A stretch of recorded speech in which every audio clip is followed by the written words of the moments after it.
here we go. Adon Olam Hashem Malach V'terem kol yitzir nivra Le'ein asal b'chetz hakol Hazayin elak shemo nikra V'yacharei kichlot hakol Levado yimloch no ra V'hu haya v'hu hoveh V'hu yiyeh b'tifara V'hu echad v'yein sheni Le'ham shelo le'hachbira V'li reshit v'li tachlit V'lo ha'oz v'hamisra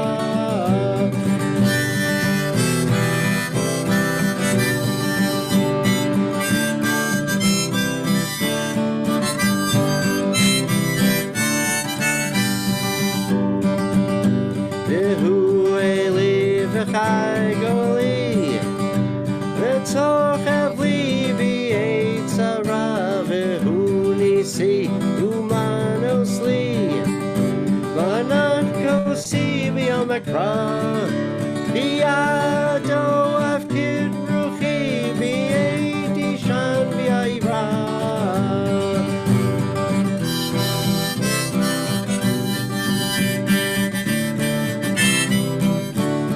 Adon Olam Hashem Malach V'terem kol yitzir nivra Le'ein asal b'chetz hakol Hazayin elak shemo nikra Adon Olam Hashem Malach V'terem kol yitzir nivra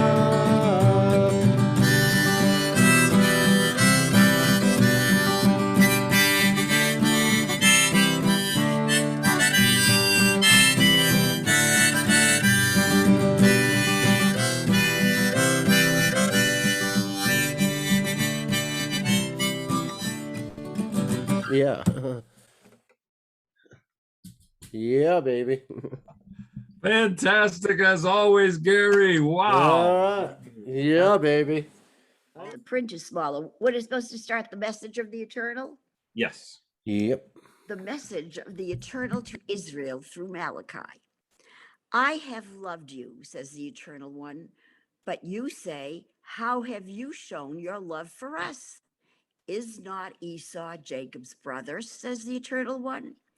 But I have loved Jacob and hated Esau, making his hills a desolation, giving his heritage to jackals. Were Edom to say, we are shattered, but we shall rebuild the ruins, the God of heaven's hosts would say, they may build, but I will tear down. People shall call them the evil territory. This is very depressing. The people whom God has cursed forever. Your own eyes shall see this, and you shall say, God is great, even beyond the borders of Israel. Children honor their parents, servants their masters. Now, if I am a parent to you, where is the honor owed to me? If I am your master, where is the reverence owed to me? Says the God of heavens, hosts to you, the priests who despise my name. And yet you say, how have we despised your name? You offer contemptible food on my name, on my altar and ask, how have we held you in contempt? By saying that the Eternal's table is to be despised. I don't like this at all. How did we get to this so depressing situation? Fire and brimstone. My heart is warming already. Oh, Honest to that's Pete. just me. I'm crazy. Yeah. Oh, that's really depressing. You know what's interesting? Like he's talking. It's talking about like Esau and Jacob. Like everything in the Torah. Like all the people that are like in the Muslim world, Ishmael, right. Esau, like they're all like really looked down upon, like in the Torah. They're always cast in a negative light, you know?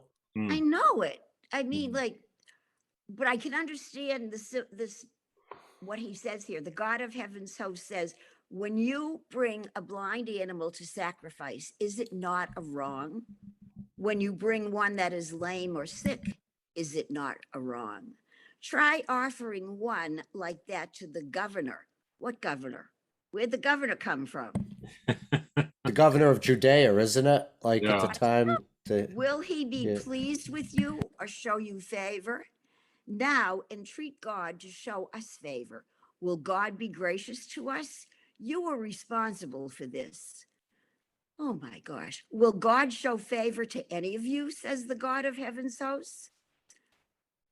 Oh, that one of you would close my doors and not kindle fires on my altar in vain. I have no pleasure in you, says the God of heaven's hosts, and I will not accept an offering from your hands.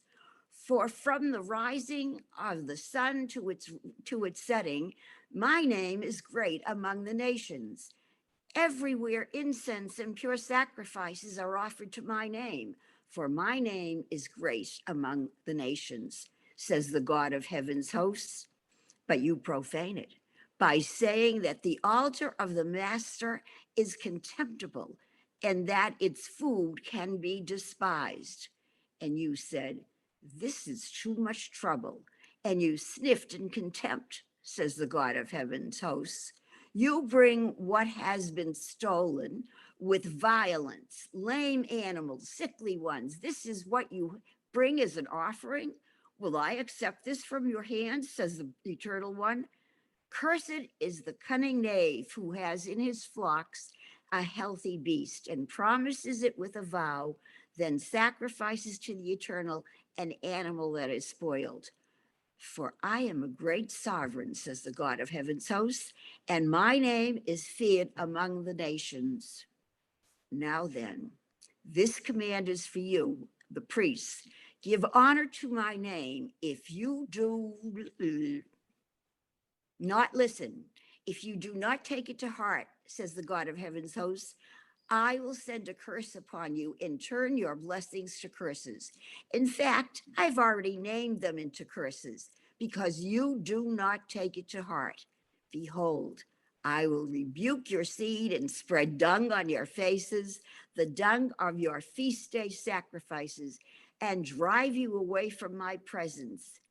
Then, says the God of heaven's hosts, you shall know that I have sent you this command to keep alive my covenant with Levi. Hey, this is a very angry God. I like this though. Dung in the face. We haven't seen that Yeah. like in the. That's good stuff, you know. Well, it's a little bit messy. Wow. Yeah, My you know, covenant but of life and well-being that was with him, that I had given him so that he stood in awe of my name. A teaching of truth was in his mouth, and no wrong was found on his lips. He walked with me in peace and equity and turned many away from iniquity. For the lips of a priest should faithfully speak knowledge, so that people look to him for instruction. For he is a messenger of the God of heaven's hosts. Bless me. This is depressing. I think that's it. Is that? Yeah. Yeah. Wow. Yep. And now we have to go back to, let's see, Tol'dot. That's pretty interesting, though. But it's like, you know, it's related to the Pasha where it talks about Jacob and Esau, and it just Right. seems like Aki, to me, it seems like a lot of the books of the prophets. All the prophets do is tell everybody how they've strayed and everything. You know. Oh yeah, it's not easy being a prophet. But I believe Malachi was one of the last prophets before the last temple was destroyed. So there might be a correlation about how people were treating the whole temple sacrifice idea in that Yeah. last book. Well, And the then thing- also, Yeah, it's the only it's where you hear them talking about like giving crappy sacrifices, like Right. animals that aren't perfect, and yeah, so and that's God. wouldn't you think they'd be afraid to do something like this? I mean, God's going to know. But they And not his- lost their and not fear, his like enemies they. that we just found out. well, I mean, that's the thing. I mean, sometimes people listen to the prophets and other times they could care less. And it sounds to me like in this case, they didn't really care. I don't know. I'm just guessing. I mean, I'm Well, it not, was a sneaky way to get rid of the less perfect animals or the least perfect animals. yeah, well, it's terrible. But it doesn't even talk just about blemish animals, animals that were stolen or through Or violence or blind. Yeah. Or, yeah. I'm ill sorry or- I missed the Haftorah. I had a very important phone call, but I That's apologize. okay. Okay, Don't how worry, are you can you? watch it on YouTube, you know? Yeah, oh, There you're you go. right. Actually, That's Ruthie was right. the You never have to miss a I want to moment. know this part. Yeah, we really bummed Myrna. Myrna was bummed out by the Haftarah. So Okay. But I'm happy. I'm always happy when there's Yeah, fire and yes. brimstone. yeah, That he's makes me And happy. dung. You like the dung. the dung. Yep. Yeah, smush dung in their faces. Yeah, I Isn't it love that. fascinating? Man, I never realized that was right in the Bible. Somebody getting, you know, in their Yeah. face. I like that. You know? But it's I a like great. Malachi already. Good man. Yeah, and it's a great like. I like the whole comparison of like if you gave this to the governor Hmm. the governor Yeah. wouldn't accept it. So why would God accept any of this? I mean, and God's supposed to be the top. God's supposed to be Right. the you know everything. The best of the best goes to God. And See, and now then go ahead. that's interesting. You actually said what I was thinking. Why did they think that God would be pleased and would not know about, would just be displeased rather, and would not know about it if God is all seeing and all whatever, everything? Of course he'd know that they've tried to pass off something that was not A1. Right. But they didn't, it doesn't seem like they cared though. That's the They, sad part. they strayed, Mhm. you know, they strayed from, Yeah. Yeah. And the And other then thing he's that was telling- brought up there too is Edom, which I've heard from rabbis is really became Rome. The Really? the Roman Empire. That's kind of how Edom and I So mean it that's segued something- into the Roman Empire? Mhm. That's what I understand it to be. And Wow. so when the prophet says you will see this destruction, it's interesting to me. It's fascinating to me because Rome was so I mean everyone knew about Rome. Yeah, at one point in time when they were mighty and huge, and I'm sure they were feared, but No they didn't last, right? So it was Oh, then they became depraved. right. It was awful. It was awful. I mean, that's the way of all paganism. I think paganism might start all is okay, you know, it's only some wine and we're doing this stuff, and then all of a sudden it goes south really fast, and then where's God in that? And that to me is interesting. All right. Does anyone want to try the regular Torah? Back to our favorite books. Oh, Yeah, where are we baby. starting from? 25. Oh, right from the top. 25, Okay, 19, all right. yeah. I hope this is more uplifting. Oh, I think so. Okay. Do you want to Okay. try it, Ruth? Yeah, sure. Ah. This is the line of Isaac, son of Abraham. Abraham begot Isaac. Isaac was 40 years old when he took as his wife Rebekah, daughter of Bethuel, an Aramean, of Padan Aram, the sister of Laban, the Aramean. Isaac pleaded with the Eternal on behalf of his wife, for she was childless, and the Eternal acceded to his entreaty. So his wife Rebekah became pregnant. The children pressed against each other inside her. She thought, if this is so, why do I exist? So she went to inquire of the Eternal. The Eternal One said to her, 2 peoples are in your belly. 2 nations shall branch off from each other. As they emerge from your womb, 1 people shall prevail over the other. The elder shall serve the younger. When the time came for her to give birth, lo, she had twins in her belly.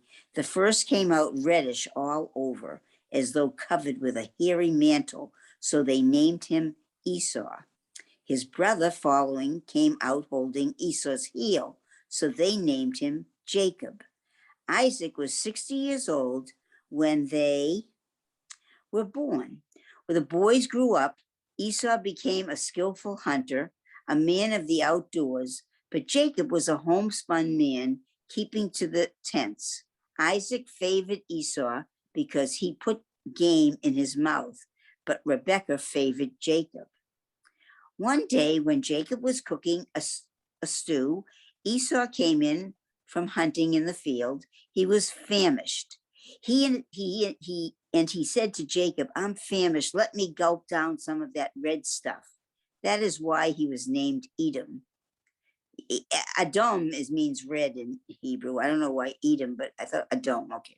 Jacob said, sell me your birthright here and now. And Esau said, here I am going to die. What good is the birthright to me? But Jacob said, confirm it to me by oath here and now. So he swore to him and sold his birthright to Jacob. Jacob then gave Esau bread and lentil stew. He ate, drank, got up, and left. Thus did Esau disdain his birthright. Can we stop it here for a sec? Yeah. I think it's amazing. Here we have, I think, maybe the second time in the Torah where we have a female actually discussing something with God, and there's like a discussion. I'm thinking that Eve might have been the first.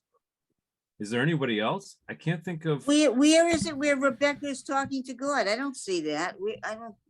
It was right. It was in the previous page where she's having that struggle in her belly. Oh, right. That's right. Says, Okay. The Eternal said to her, 2 peoples are in your belly. Eat 2 nations, right? Yeah, that's right. So that's right. You're right. I forgot about that. Yeah.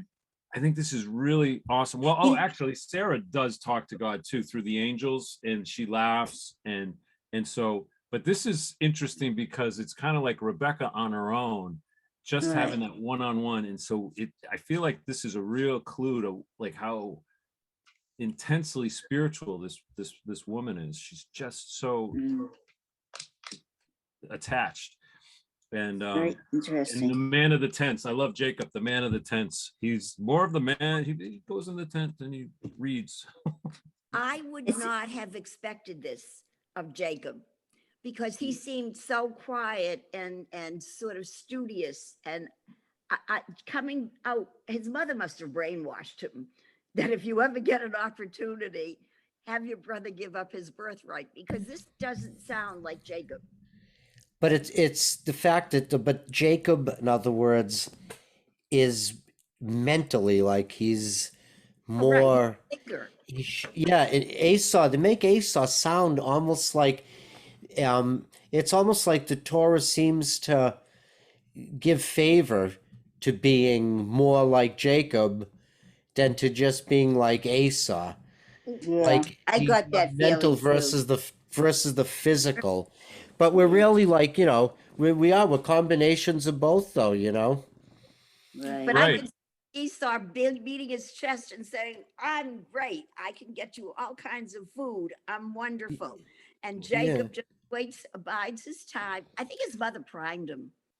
And as I always point out, too, the fact that's interesting is that it says that Isaac loved Esau because, he put game in his mouth, the food that he brought him, which sounds conditional, because it says that it just says that Rebekah favored Jacob. It doesn't say for any particular reason or any condition. Whereas with, Esau, Isaac favors him because of the food that he brings him. It says something kind of about their parenting, and about each other, Mm-hmm. Isaac loves his son for certain reasons, and Rebekah favors one of her sons just because she does, Well, they're so different in personality, too. Right. I mean, Esau's the braggart and the guy out in the field, and, it's like, beating his chest. And on the contrary, Jacob is the scholar, the thinker. But it's easy for somebody like that to manipulate somebody who's more physical and not. That's a real good point. That's a really good point. I never thought of that. He's more easily manipulatable. Yeah. That's a good I like that. Because the funny thing is, I feel like these 2 characters are absolutely all of our struggles in so many ways. Like, should we become more brainiac, or should we rely on our strength and our go get them, And I feel like even societies can have that. I feel like that's kind of the way of America. Like, we got to be tough and we got to do it. But it's like the thinkers are the ones that push us forward to get better at what we're doing. I mean, think of all the nerds that like from Silicon Valley that did Facebook and what's that other guy? The guy that did Microsoft, Gates and whatnot. These guys are all Jobs, yeah, Steve Jobs. These guys are all thinkers. They, and they're women too. HP and all these people. Carly Fiorina. Yeah, Carly Oh, right. All these people are really deep thinkers. They're not into strong personal like contact sports, wrestling. It's more all in the brain, and I feel like a lot of this can be said about everyone. And you're right. I think Rebekah is definitely on Jacob's side and no question. Yeah, coaching him through these little things. And it becomes very clear as we go into it. I know. And this surprises me that that Jacob, so, at this point would be so brave as to say, hey, all right, I'll, you give me your birthright, I'll give you the food. What the hell? But I wouldn't have expected, I know later on when Rebekah is hounding him and all, and he does exactly what she told him to do. But it doesn't indicate that Rebekah had already gotten to him and brainwashed him, because I really can't see him doing this on his own. I really can't. But you're saying that he was already predisposed to being sly before his... Find an opportunity, take it. Yeah. Well, there again, like he may have that inclination, like he inherited from his mother, but he has the intelligence, like to do it, Right. He's able to do it because... Yeah, and Laban will also later on, remember his uncle will gets back at him. Yep. Laban will call him on it. You are Jacob. You are the trickster. You are the guy that kind of, can. Remember when he tricked him with Leah, when he said, "It's our custom. It's not our custom here to give the younger before the older." Right. It's almost like his way of saying, "You might have, pulled that with your, but it's not going to work with me." I have to tell Karma. you, this thing, you can't. The youngest daughter can't get married before her older sister. I have that in my father's family. I never heard of that. I never heard of that. My Aunt Betty was a little older than my Aunt Faye, the two sisters. And when it got down to there, my Aunt Faye had a proposal. Now, they had a dilemma. Does Faye get married to Jack? What if we have to wait for Aunt Betty? So what they finally did, they told everybody that Betty was the younger. Can I just ask you a question? Where in the law is that about that the younger sister can't get married before the older sister? Where? It's tradition. It's, It was wait, a tradition, but no. I don't go by that. I go by where do you find it in the source? I don't care about tradition until I find out where it is in the source. Where do you know that in the source? I don't. All I know is this is so passed on. that's They number came one. from Europe. But I don't want to assume and there's a point here. I don't want to assume anything until I can find out where it says in the halacha that there's something that says that the younger one can't get. I mean, I don't believe that. So that's where I'm at. Okay. Is there anything in the Talmud, or that's probably where I would be more than happy to speak to someone who's learned about this, but I'm not. But I'm just saying, I don't like to just say things off like, oh, you just can't marry because you're the younger one, unless I really know where the source comes from. There's a lot of bubba mices. That's what I'm trying to say, Myrna. And it could be a bubba mice. I don't consider this something that would be halakha, well, you don't know though. Until I know, I'm not going to leave. I'm leaving it. Is that my grandparents came from Russia and they brought this. It's a custom. This is how they did it. What can I tell you? Yeah, it was a custom. I believe understand Laban that says, that's what they believe. But how did this tradition get started, you may ask? I'll tell but there's you. a lot of things I that don't are know. in tradition that are bubba mices. That's what I'm trying to say. There's a lot of them like that. But in the case of Rachel and Leah, it worked. So maybe it is someplace that they've written it down, because it was established by David. But we don't know, and so I don't like to assume anything until I get more real Just source in like that. the oldest gets the birthright, gets the blessing. Yeah, I mean, there's a lot of stuff that I like to find out where it comes from. I'm one of these that there's a lot of things that are mentioned in life, not only in Torah, but in that people say this is the law. Well, I like to find out where it is in the law. I mean, people say things all the time. I mean, I have discussions with my son-in-law, and he says things and he believes it's the law. And I say, that's where did you get this from? You know, I have an issue about when people just say something and they don't have the source from it. That's just me. That's So, good. you know, I'm gonna always question. That's just Yeah. me. Well, I like think the that's a Torah great- like the Torah shows us that they do this, but it doesn't tell you why or Yeah, where right, it started. right, It tells you right, that, that that's what they do, but it right. doesn't tell you exactly, you know. Yeah, The only That, thing, like you say, the only assumption, you'd have to make the assumption that somewhere along the line, that's the way something evolved, and that when they wrote the Torah or whatever, that's when it was stuck in there. yeah, but sometimes it's like that, but sometimes it's just a story. That's what I'm Right, getting at. Okay, right.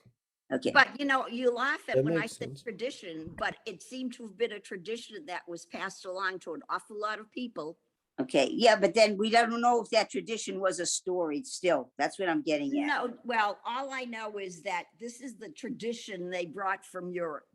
Mhm. There's It's a a lot of good things way that to get- happened before Europe too. Well, it's But a that's good enough. way to get rid of the ugly sister. If you say, Oy, can We we go can't on with this? This is, I want to get to Torah. Let's go back to Torah. Torah. Let's get back. Oh. I just want to tell you the upshot of this whole thing was Aunt Betty never got married. All right, very The good. older Okay. sister never got married. Aunt Betty never got Okay. is the older sister. I just Oh, want good. to, I No, just want to, there were 8 children. Okay. All I right, here just, we go. I just want to say something. Can I interject for a minute? Oh, Yes. please do. Please, Monique. I And love you the, too. You know, Esau gave up his birthright for a bowl of lentil stew. It seems so uneven. It's curious that he would give up his birthright for just a bowl of soup. He was hungry. Yeah, his Yeah, but- attitude was, I'm going to die anyway if I don't eat Yeah, something, so so who cares about my It birthright? seems very uneven as a barter. Right. Well, Like that's the what guy you're right. You're right, Monique, because he was more into, I think he was more into like the earth stuff, eating the earth, hunting. Well, he was And- what, trapped animals and shot them and Yeah, whatever. like I said, he was a hunter, right? Yeah, so, But he was more physical, like he didn't, Yeah. right. like there again, he couldn't stop and think, well, I'm hungry right now. I'm thinking about like a baby, immediately I need my bottle right now. The baby cries till you.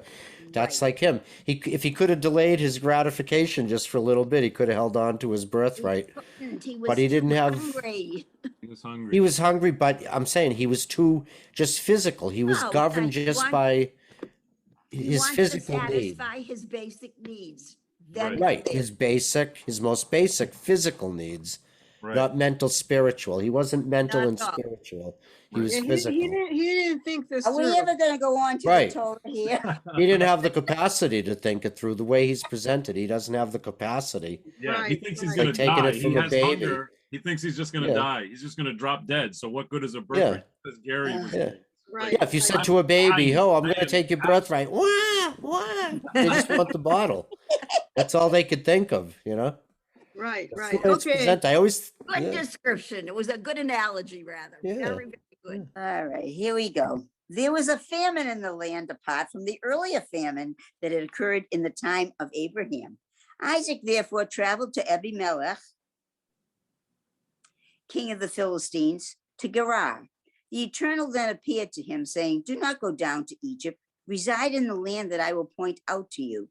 Stay in this land, and I will be with you and bless you. For to you and your descendants will I give all these lands, fulfilling the oath that I swore to your father Abraham. I will multiply your seed as the stars of heaven, giving your descendants of all these lands, and through your seed all the peoples of the earth shall be blessed. Because Abraham hearkened to my voice and kept my charge, my commands, my statutes, and my laws. Isaac therefore settled in Gerar. And when the people of that place asked about his wife, he answered, "She is my sister," because he was afraid to say, "my wife," thinking lest the local people kill me on account of Rebekah, since she is so good looking. Here it is. As his, That's what we were asking. We talked about this earlier, right? yeah, we Right. talked about this earlier, right? Amazing. As his days there stretched out, Abimelech, king of the Philistines, happened one day to look out of the window, and he saw Isaac fondling his wife Rebekah. So Abimelech summoned Isaac and said, "Look, she must be your wife. Why then did you say she is my sister?" Isaac said to him, "I spoke that way for fear of dying on her account." But Abimelech said, "What is this? What is this that you have done to us? One of the people nearly lay with your wife. You would have brought suffering upon us for our guilt." The king thereupon instructed all the people, "Anyone who touches this man or his wife will be put to death." In that area, Isaac sowed seed, and in that year he received 100-fold, for the Eternal blessed him. The man grew rich, and he went on growing all the richer until he was exceedingly rich. He had herds of sheep and herds of cattle and large body of servants, so that the Philistines envied him. And the Philistines stopped up at all the wells that his father's servants had dug in the time of his father Abraham, filling them with ruble. Abimelech now said to Isaac, "Leave us, you have become much too numerous for us." So Isaac went away from there, encamping in the Wadi of Gerar. There he settled. Isaac then turned to digging anew the water wells they had dug in the time of his father Abraham, which the Philistines had stopped up after Abraham's death. And he gave them the same names as his father had given them. And when Isaac's servants dug in the wadi, they discovered there a well of living waters. And the shepherds of Gerar quarreled with Isaac's shepherds, saying, "The water is ours." So he named the well Wrangle, for they had wrangled with him. They then dug another well, but they quarreled over this one too. So he named it Animosity.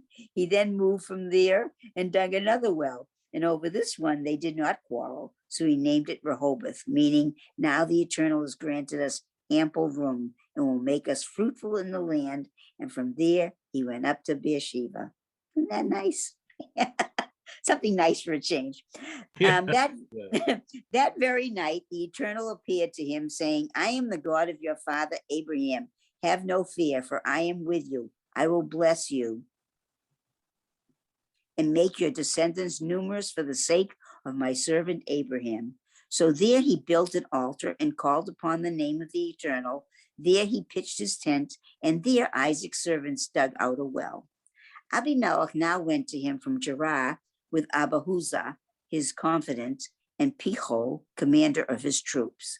Isaac said to them, "Why have you come to see me when you hate me and drove me away from your midst?" They replied, "We see clearly now that the Eternal has been with you. So we thought, pray, let there be a sworn treaty between us, between you and us. We will make a compact with you. Would you ill treat us, seeing that we never did you an injury and did only good to you and sent you away in peace? You are now the blessed of the Eternal." So he made them a covenant feast. They ate and drank. When they got up in the morning, they made a vow, each to the other. Then Isaac sent them away, and they parted from him in harmony. That same day, Isaac's servants came and told him about the well that they had dug, saying to him, "We have found water." So he called it Sheba, which is why the town is called Beersheba to this day. Does Sheba mean water? I have no No, idea. Mayim is water. Mayim means water. So what does Sheba mean? Look at number 33 down below there. It Oh. says Sheba. For Sheba is Okay. here connected with oath, looks like. Is it? Oh, oath. Okay. I have a comment to make that we just read and passed out very quickly.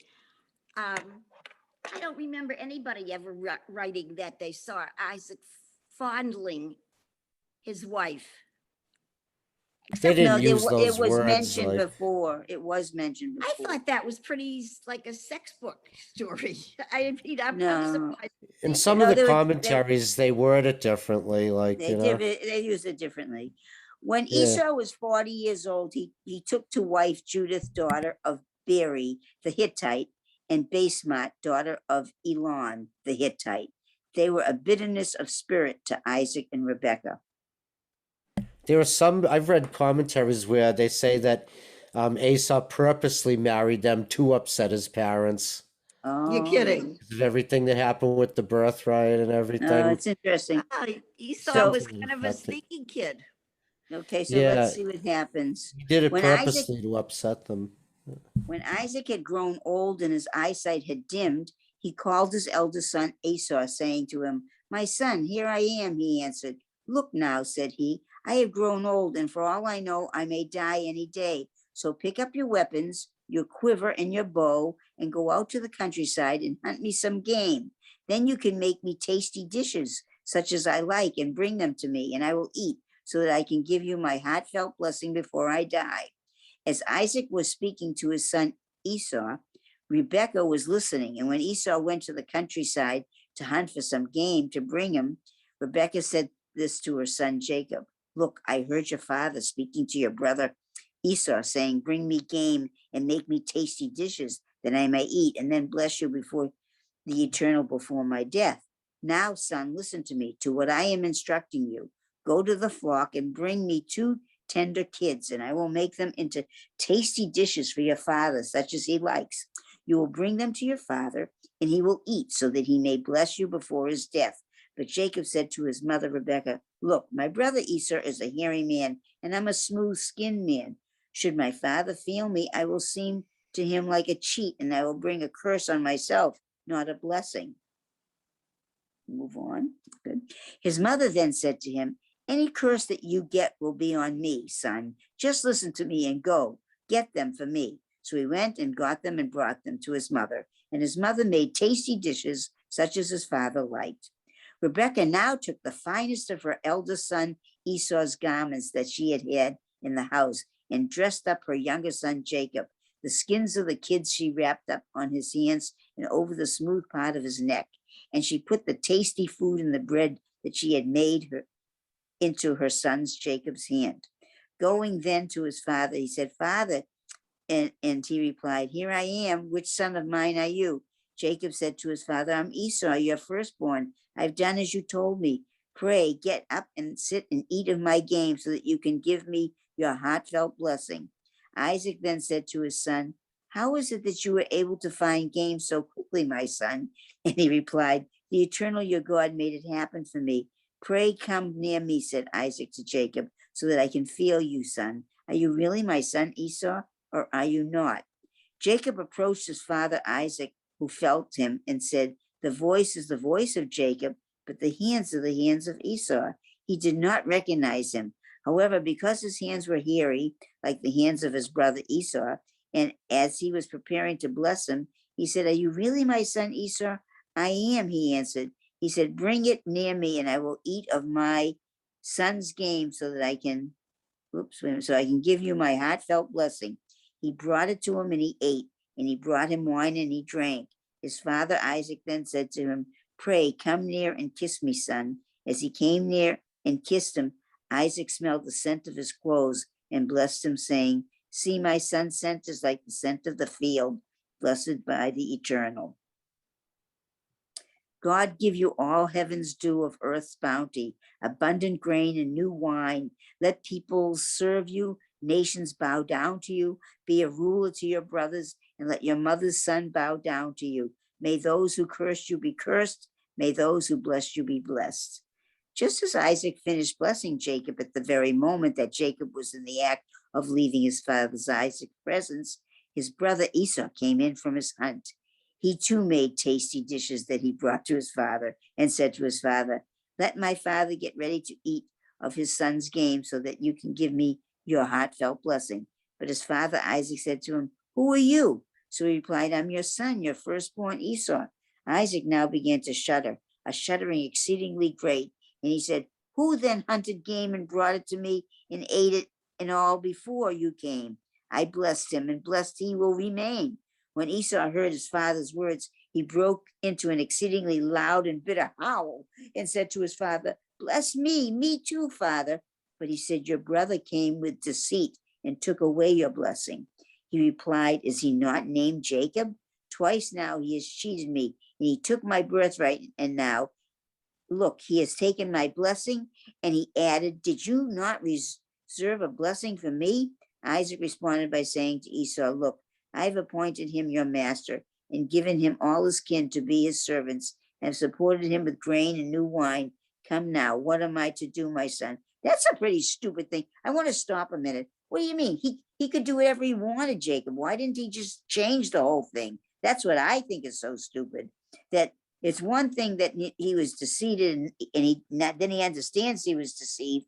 But once he knew he was deceived, why didn't he just say, okay, I'm going to give the blessing to Esau?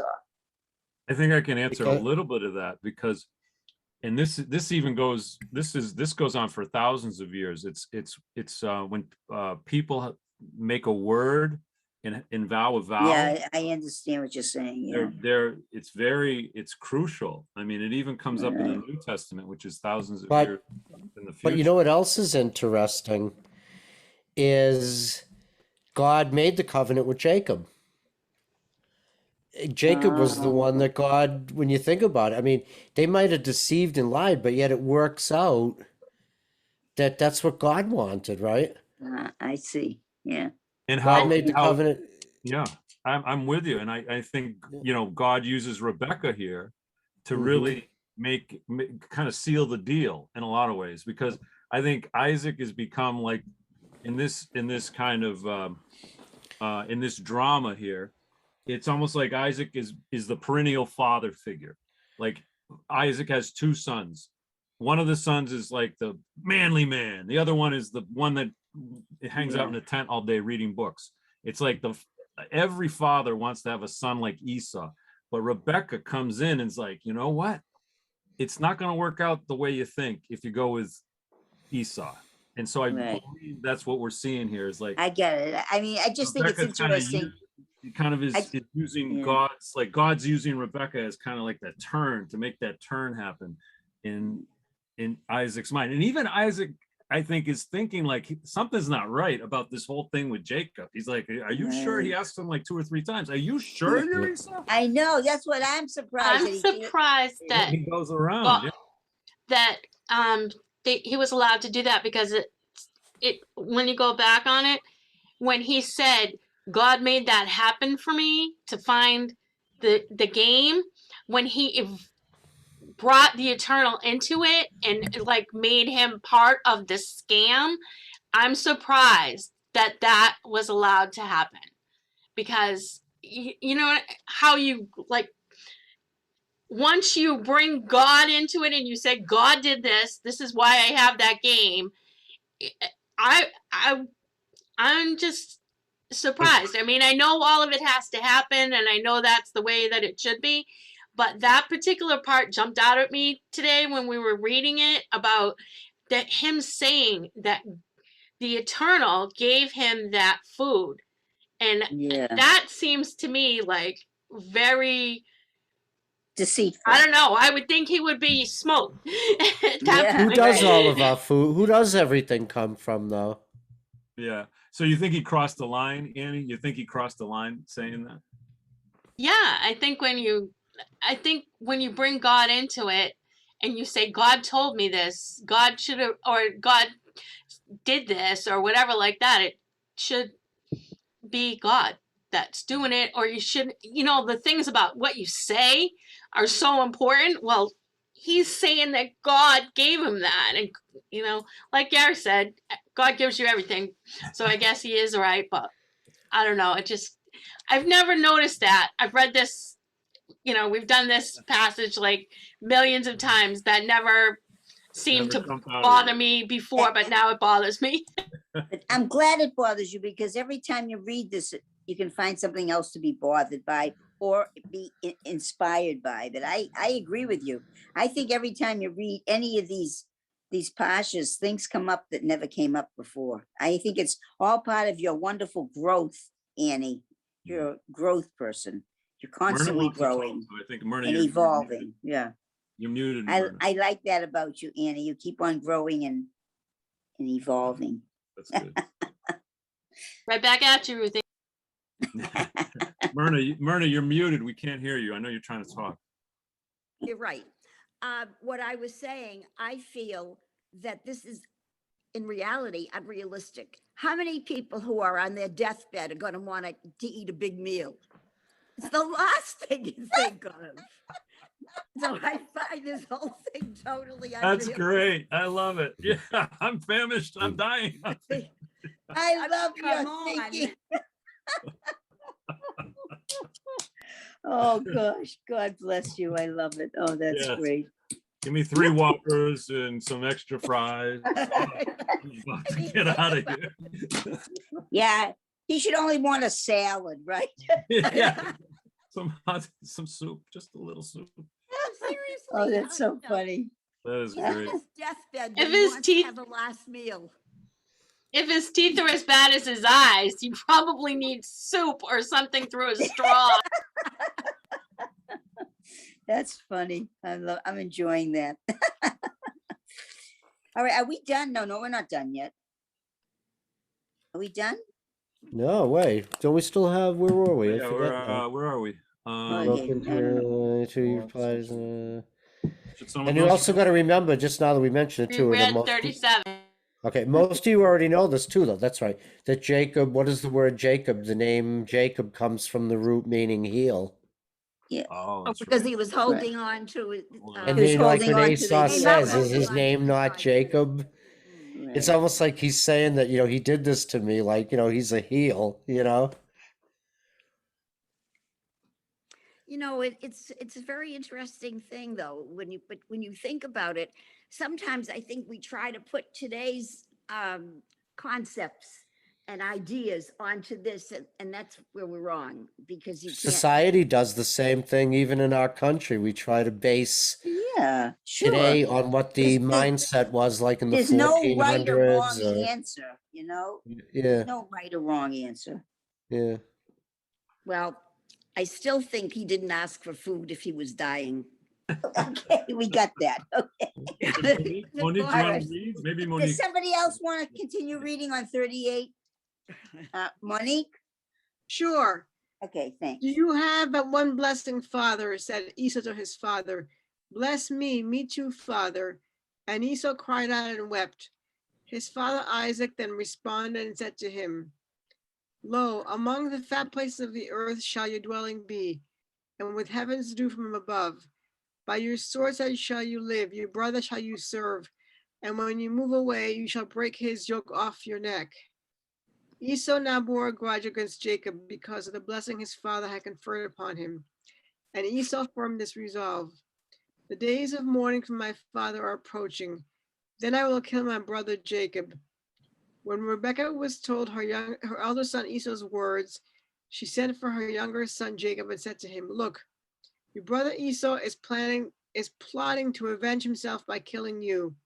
Now, son, listen to me. Get going and flee to my brother Laban in Haran. You can stay there for a while until your brother's rage cools down. When your brother's anger turns away from you and he forgets what you did to him, I will send to bring you back from there. Why should I be bereft of the two of you in a single day? So Rebekah said to Isaac, I abhor my life because of the daughters of the Hittites. If Jacob took a wife from the daughters of the Hittites, like those from among the daughters of the land, what would my life be worth? Isaac then summoned Jacob and blessed him and gave him this instruction. Do not take a wife from among the daughters of Canaan. Get ready, go to Padan Aram, to the house of Bethuel, your mother's father, and take yourself a wife from among the daughters of Laban, your mother's brother. And may God Almighty bless you and make you fruitful and numerous, so that you become a host of peoples, and give you the blessings of Abraham, you along with your descendants, to possess the land in which you have sojourned, that God gave to Abraham. Thus did Isaac send Jacob away. He went to Padan Aram, to Laban, son of Bethuel the Aramean, brother of Rebekah, mother of Jacob and Esau. When Esau saw that Isaac had blessed Jacob and sent him away to Padan Aram, there to take a wife for himself, blessing him and instructing him, do not take a wife from among the daughters of Canaan, and that Jacob had heeded his father and mother and gone to Padan Aram.